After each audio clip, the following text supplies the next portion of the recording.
Sean Burke out at Gladiators practice, the goaltender coach for the Phoenix Coyotes. Sean, why don't we just jump right into it with Mike Lee and Louis Domingue, the two Coyotes goaltending prospects. What do you see from them?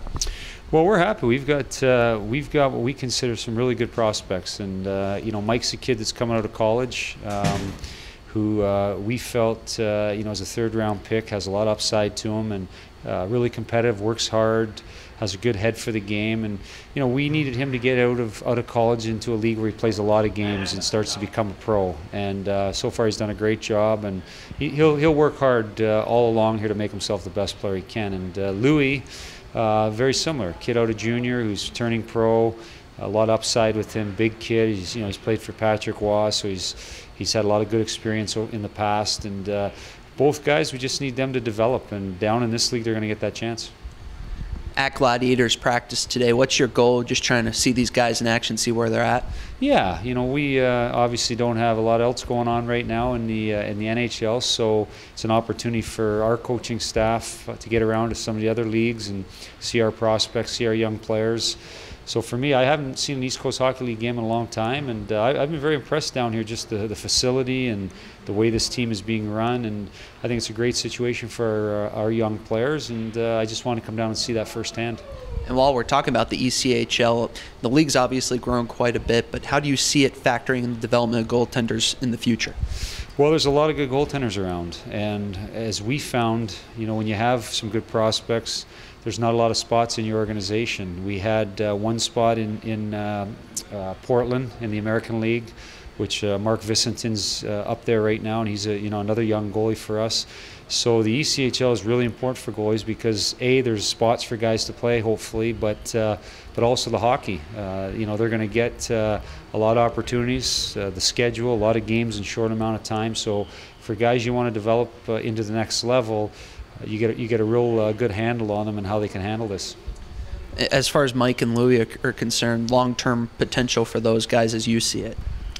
Yeah, it's really interesting when it comes to goaltending because everybody develops differently, but it's always the same sort of method they've got to play. And to get our young guys to the next level, they've got to get a lot of games. What comes down the road, there's a lot of experiences they're going to have to go through. It's hard to ever really project a kid and see how he's going to develop 3 or 4 years down the road, but what you try to do is give them the best opportunity and help them. And we're happy right now that we've got all our young goalies playing in good situations, and the next step is the patient part, is just to watch them. Hopefully they get a lot of games, they get over the hump, they learn how to recover after a bad game, and the mental side is so important. Yeah, that mental side, that next question, for a young goaltender, the challenges they face compared to, say, a guy in the NHL like Mike Smith. Yeah, they're all the same, really, though. The challenges as a goalie from junior hockey through pro into the NHL, the challenge is to be consistent. It's to be able to go out there every night, battle through things, compete hard, give your team a chance to win, and you get a great handle on a guy's mental ability. And when he's playing a lot of games, and when he's playing in leagues like this where he's going to have to play back-to-back, sometimes 3 games in 3 days. The mental side of it really gets developed, and you get a good handle on how your young prospects are going to be able to react to those things.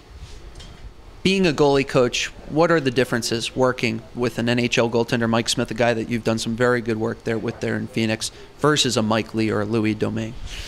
Well, the biggest difference is just the amount of time hands-on that you have. Obviously, I'm around Mike every day and around the Coyote team every day. With these young guys, you don't have the opportunity to be with them on a regular basis. So you're coming in for short periods of time. You're not trying to change everything about their game. You're just trying to give them little things here and there. And it's just different in the sense that you don't have the same amount of time to work with them. But these guys work hard. Mike works hard. I mean, anybody who gets to this level of hockey, when you start to become a pro, you have to have that discipline, that work ethic, and all these kids have it. That's what's got them here in the first place. And working with Mike, I mean, what went into that? Because a lot of people talked about the progress he had made coming to Phoenix last season and really became an elite NHL goaltender last year. Yeah, I think Mike's always had that.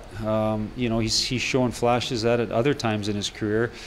He's got over the hump. He's found what he can be consistent with. He's mentally grown and matured. I think experience is a great teacher, and he's had some ups and downs, but this year when he had an opportunity to run with the ball, he made the most of it, and I think once you have a taste of that as a player, you don't want to give that back. So you know, you talk about working hard and all those other things, but the confidence is still the most important thing for a player, and when you have confidence and you're a good player, that's when, you know, great things happen, and that's what happened for Mike Smith this year. Last question, Sean, you had a long NHL career yourself. How often and how does it help when you're dealing with a young goaltender like the ones we have here? That experience, how does that help you work with them and talk to them? Well, it's a huge factor in that there's not a lot of things that these kids are going to see that I haven't seen somewhere along the way. So at least in that regard, I can you know, sympathize or understand or go through it with them to a degree. And hopefully at the end of the day, by being in those situations, you can pass on some things that help kids get over the hump. And you know, it's the game changes in some ways, but in others it never changes. And the experiences that young goalies have and the ups and downs are all things that every one of us goes through. And I think being able to pass some of that on is what's valuable.